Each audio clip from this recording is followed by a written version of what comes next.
जहाँ पे ये गए हैं वहाँ से जंगे आज़ादी के लिए मुसलमानों को ऐलान किया गया था कि जाओ देश की आज़ादी के लिए जाओ।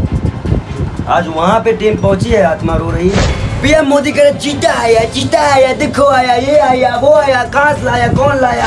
ऐसे हम इस्लाम में जाएं तो नबी अगर ने जो सिखाया उसको करें, कोशिश कर सकते हैं हम। उनकी तरह तो बन ही नहीं सकते, खाक के बराबर हम नहीं है। आज एक 163 हिरन के प्राण खतरे में है उस शिकारी शेरों के मुंह पे। उनको मांस ऐसे नहीं खिलाया जा सकता था, उनकी स्पेशल डाइट नहीं मंगवाई जा सकती थी।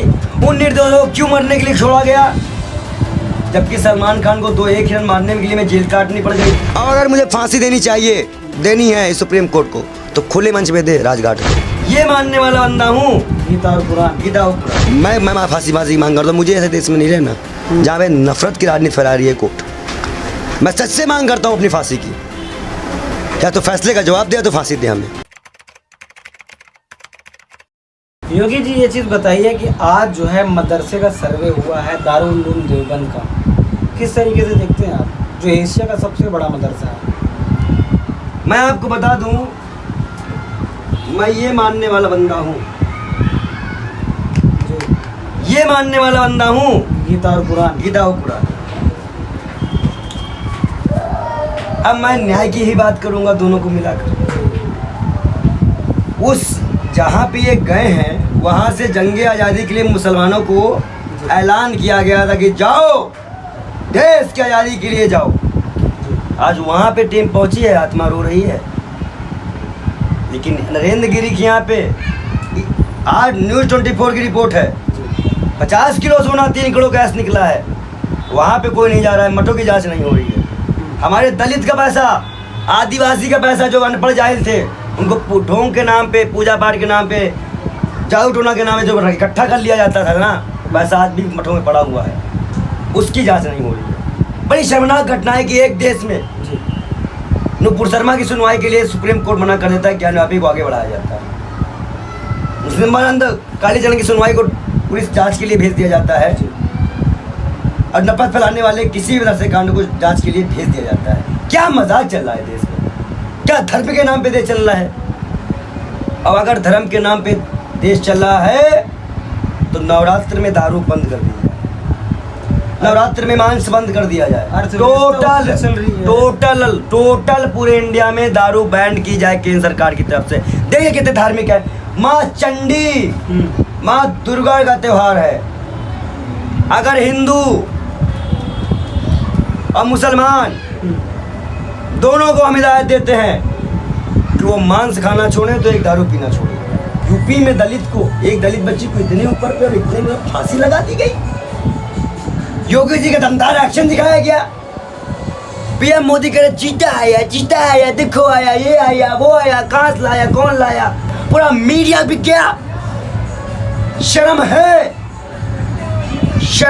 पूछो शर्म है।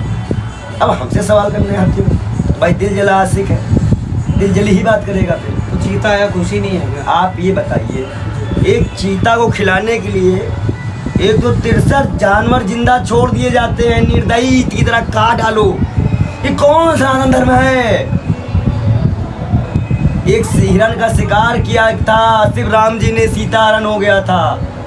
आज एक 163 हिरन के प्राण खतरे में है उस शिकारी शेरों के मुंह पे। उनको मांस ऐसे नहीं खिलाया जा सकता था, उनकी स्पेशल डाइट नहीं मंगवाई जा सकती थी। उन निर्दोषों को क्यों मरने के लिए छोड़ा गया, जबकि सलमान खान को 2-1 हिरन मारने के लिए मैं जेल काटनी पड़ गई थी। कैसा पाखंड है, क्या मजाक है। सवाल का जवाब है किसी के पास। ये लोग सिर्फ दलित, आदिवासी, मुसलमान को परेशान करते हैं, दलित को मूत पिलाते हैं, मुसलमान की मस्जिद मदरसे पे हमला करवाते हैं। और मुसलमान भी कायर हो चुका है, दुष्ट हो चुका है। हम लड़ने की बात नहीं कर रहे हैं, पहली बात खबरदार, हथियार उठाने की बात नहीं कर रहे हैं। कोई आप ये मत करना हथियार उठाने की बात कर रहे हैं। कम से कम बोलो तो, क्यों गूंगे बने हो, मर जाओगे इसलिए बेशर्मो। दलित, आदिवासी, मुस्लिम मर जाएंगे इसलिए चुप हैं। अरे ये साथ देगा, ये बालियों की साथ देगा, निकलो बस सड़कों पे, तोड़ो इनकी कमर।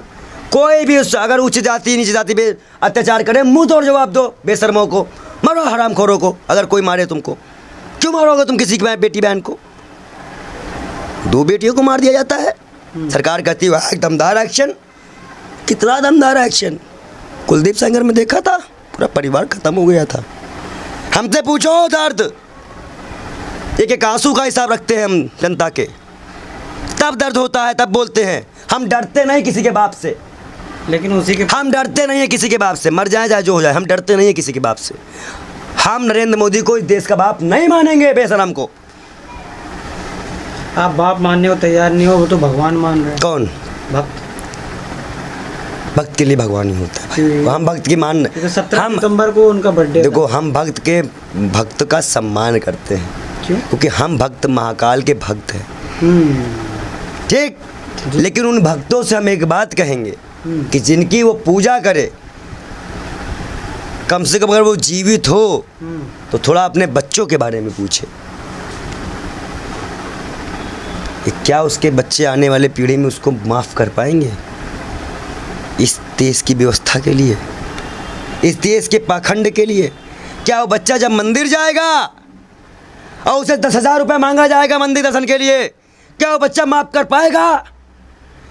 क्या बाबाओं के पास जब पैसे मिलेंगे और उनके बच्चे अपनी ज़रूरत भी नहीं पूरी कर पाएंगे, क्या उन भक्तों को माफ़ कर पाएंगे? मेरा सवाल है। धर्म और न्याय और भक्त है, भक्त के वाला सम्मान करता हूँ मैं, लेकिन अंधा भक्त नहीं हूँ मैं। महाकाल है हमारे जी। इनका पराक्रम मैं पढ़ चुका हूँ, जानता हूँ, समझता हूँ, पैदा हुआ हूँ, इनके साथ ही जिया हूँ, तब कहता हूँ जय महाकाल। जब किसी भी धर्म में जाओ ना, जैसे हम इस्लाम में जाएं तो नबी अगर ने जो सिखाया उसको करें, कोशिश कर सकते हैं। हम उनकी तरह तो बन ही नहीं सकते, खाक के बराबर हम नहीं हैं, पर कोशिश कर सकते हैं उनकी बातों को लागू करें अपने जीवन में। पहले खुद लागू करेंगे तब समाज में जाएंगे। ऐसा नहीं है कि पहले समाज को जाके प्रोपगेंडा बताएंगे और अपना मन से जो है लूटते खाते रहेंगे। ऐसे को संत नहीं कहा जाता। आइए हम मुझसे, मैं तो कह रहा हूँ जितने भी संत महात्मा आए, अगर छठी का 2 याद न दिलाया तो नाम पंडित बाली होगी नहीं है। हिम्मत बता दो, आपके चैनल के माध्यम से आह्वान करता है पंडित। संजय निषाद ने कहा है कि जितने भी मंदिरों के बाजू में, बगल में मस्जिद है, उन्हें हटा देना चाहिए। बेवकूफ़ आदमी है, अनपढ़ है, जाहिल है, बदतमीज़ है जी। और संवैधानिक पद में बैठने के लायक नहीं है। एक जाति को आग लगाने के लिए जब बयान आता है तो कोर्ट पे संज्ञान नहीं लेती है, लेकिन ज्ञान व्यापी को आगे बढ़ाया गया जहाँ पे नफरत फैलती है। देखिए इस बार जनता को, आज मैं स्पष्ट कर दूँ, 24 चुनाव कैसे होगा। 24 के चुनाव में न्यायपालिका हमारा साथ नहीं देगी, चुनाव आयोग हमारा साथ नहीं देगा, कोई भी सरकारी तंत्र हमारा साथ नहीं है, वो सरकार के अधीन है। पुलिस भी हमारा नहीं है। मैं आपको साफ बता रहा हूँ, मैंने 4-5 मुद्दों पे बयान किया है। और अगर मुझे फांसी देनी है सुप्रीम कोर्ट को, तो खुले मंच पे दे, राजघाट पे, मैं राजघाट बोलूँगा। आज तक किसी के यहाँ पे भारत में हुआ नहीं है खुले में। मैं फांसी मांग करता हूँ। मुझे ऐसे देश में नहीं रहना जहाँ पे नफरत की राजनीति फैला रही है कोर्ट। मैं सच से मांग करता हूँ अपनी फांसी की, या तो फैसले का जवाब दे तो फांसी दे हमें। आप बताइए ना, संजय निषाद ने जो बयान दिया उस पर कोर्ट संज्ञान ली, क्या ये धार्मिक उल्लंघन नहीं है? कोर्ट को आपको फिर कोर्ट पे सवाल क्यों ना उठाएं हम? अब अगर इस कोर्ट के सवाल उठाने में हम देशद्रोही आते हैं तो हमें देशद्रोही की सज़ा दे दीजिए, हमें कबूल है। हम मरने से नहीं डरते, हम बुलबुल में उड़ने वाले नहीं हैं जो बुलबुल में उड़ जाएं। हम भगत सिंह की तरह ज़मीन में लगे हुए हैं, ज़मीन की धूल फाके हुए हैं। हम कोई भीख मांग के नहीं आए जी। समझ में आया आप लोगों को? बुलबुल का मजाक उड़ा रहे हैं क्या? क्यों? बुलबुल पे कैसे उड़ सकता है कोई आदमी? वो उड़ के गए थे। कौन उड़ के गए थे?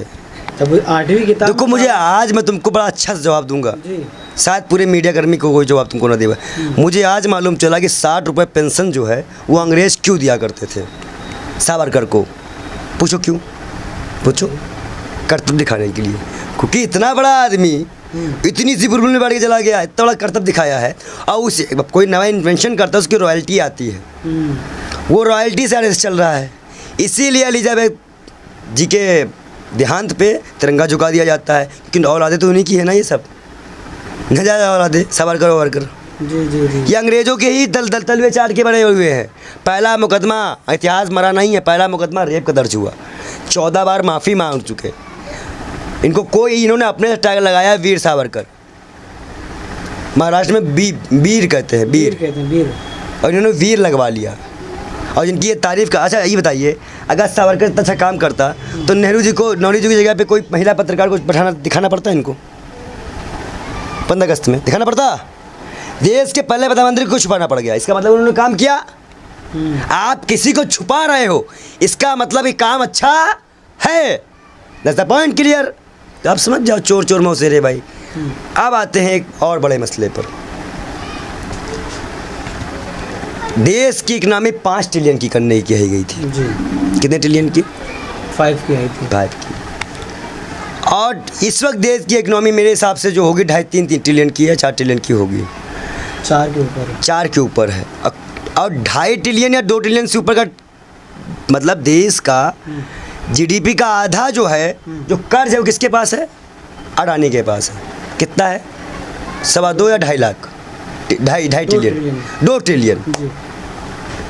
अब ना वो कोई प्रोडक्शन करते हैं, वो लोन ले रहे हैं, देश संपत्ति खरीद रहे हैं, बैंक से लोन ले रहे हैं, उनका पैसा नहीं लग रहा है। Not be create any production but king maker. विश्व में दूसरे नंबर पे अगर आ जाता है भारत को तो खुशी होनी चाहिए। मैं आपसे क्या सवाल ये मैं उठा रहा हूँ कि अगर वो अपने दम पे टाटा की तरह हैं या किसी जो टाटा अपना प्रोडक्शन कर रहे हैं, वो प्रोडक्शन नहीं कर रहे हैं, वो कर्ज ले रहे हैं, देश संपत्ति खरीद रहे हैं। हमारे ही पैसे से संपत्ति खरीद के बड़े बन जा रहे हैं। एक ही आदमी को स्टोर करवा दिए, अगर भाग गया तो क्या करें? क्योंकि अभी भी कितने लोग हमारे यहाँ भाग गए थे भाई। साफ सीधी बात, विश्वास नहीं है, विश्वास नहीं है। नीरव मोदी, विजय माल्या, नीरज चौकसी बहुत फ्रॉड हुआ है देश में, है विश्वास नहीं। 2.5 ट्रिलियन अगर वो देश में वापस आ जाए और वो पैसा देश में लग जाए तो युवाओं को नौकरी मिल जाए, महंगाई कम हो जाए, विकास हो जाए, तो मोदी जी क्यों दिए हैं उनको इतना रुपया? किस बिजनेस के लिए दिए हैं? कौन जहराना है? ये रिश्ता क्या कहलाता है? स्मृति ईरानी जी पूछ लीजिए, आप ही तो माफ़ी मांगो, आप पूछो।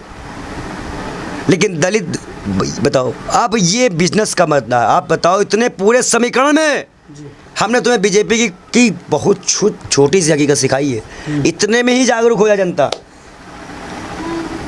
अब इससे आगे हम क्या बताएं तुमको कि देश के प्रधानमंत्री कितना झूठ बोलते हैं। कैमरे का डिब्बा खुलता नहीं है, मतलब आगे किसी वो फोटो खींच जा रही है, और उन्होंने कैमरा तब यूज़ किया जब कैमरा आया ही नहीं था। इंटरव्यू में दिया बयान, कैमरा तब यूज़ किया जब कैमरा आया ही नहीं था। क्या मजाक है? बेशरम लोग हैं क्या ये लोग? क्या मजाक बना रखे हो देश का, युवाओं का? हम पागल दिखते तुमको? हम पागल हैं। एक चाणक्य बनने गए थे, उनको क्या पता बिहार में चाणक्य पैदा हुआ था, उल्टे पाँव घूम के आना पड़ा। नीतीश कुमार की बात कर रहे हैं? बिल्कुल। और मैं बता दूं आपको, तो प्रधानमंत्री बनने निकले। एक चीज़ मैं बता दूं आपको, बनना भी चाहिए। विपक्ष, ये सरकार जाए कोई भी आए, इसको रहना पड़ेगा पहले, बनना भी चाहिए। अंकिता वाली केस की जांच हो रही है, हमने कहा अगर गलत पाया जाए तो शाहरुख को फांसी दो, ना पाया जाए निर्दोष करार दो। हम किसी को जायज़, किसी के बेटे को बेमतलब का मारने नहीं देंगे, और जो गलत किया है उसे बचने भी नहीं देंगे। लेकिन भाजपा के यहाँ ईडी नहीं जाएगी, भाजपा के यहाँ ईडी नहीं जाती। अब कहते हैं एक पर एक आरोप में और बाप को मैं सिद्ध कर दूं, कहते हैं कांग्रेस से परिवारवाद है। अमित शाह कौन है? वो जैसा कौन है? मिश्रा का बेटा है। मैं क्या बोल रहा हूँ, जैसा का बेटा है। पंकज सिंह कौन है? राजनाथ सिंह के बेटे हैं, उन्हीं के बेटे हैं ना। सिंधिया कौन है? वही पार्टी में थे, हैं नेता में। मेनका गांधी के बेटे कौन है? वरुण गांधी है ना। परिवारवाद किस में है? वेंकैया नायडू के बेटे क्या हैं? पार्टी में है ना। और बताए नाम। अबे पूरा परिवारवाद तुम बढ़ा के बैठे हो। योगी जी बड़ा गिना रहे थे, मामा। समाजवादी पार्टी में एक बार योगी जी का बयान आया था, मामा ये आपके, वो आपके, ये पूरा कुनबा सभा का वो है। आज योगी जी बोली नहीं निकल रही है क्या आपका? मोदी की तारीफ करने में थोड़ा सा पैसा मिल रहा है, तो मोदी की तारीफ करें फिर हम। चैनल वाले तो मोदी की तारीफ करने में इतना रुपया दे रहे हैं कि आपको हम क्या बताएं। अभी 4-5 बयान दे दे बाल योगी, फॉर्चूनर में आएगा तुमको इंटरव्यू देने, याद रखना। क्या समझते? क्यों नहीं कर रहे हैं फिर? हमें नहीं चाहिए ऐसा पैसा, थूकता है ऐसे पैसे पे पंडित, ऊपर भी मुँह दिखाना है, थूकता है ऐसे पैसे पे। अपना ज़मीन बेच के हमें पैसा नहीं कमाना। ये चोला ऐसे नहीं ओढ़ा है पंडित ने। जी। मरना कबूल करेगा, बिकना नहीं। इसकी हिम्मत हो खरीद के देख ले। हम तो बाद में कुछ चैलेंज कर रहे हैं, बड़ी से बड़ी स्टिंग ऑपरेशन कर ले वाली होगी के साथ, खरीद के दिखा दे।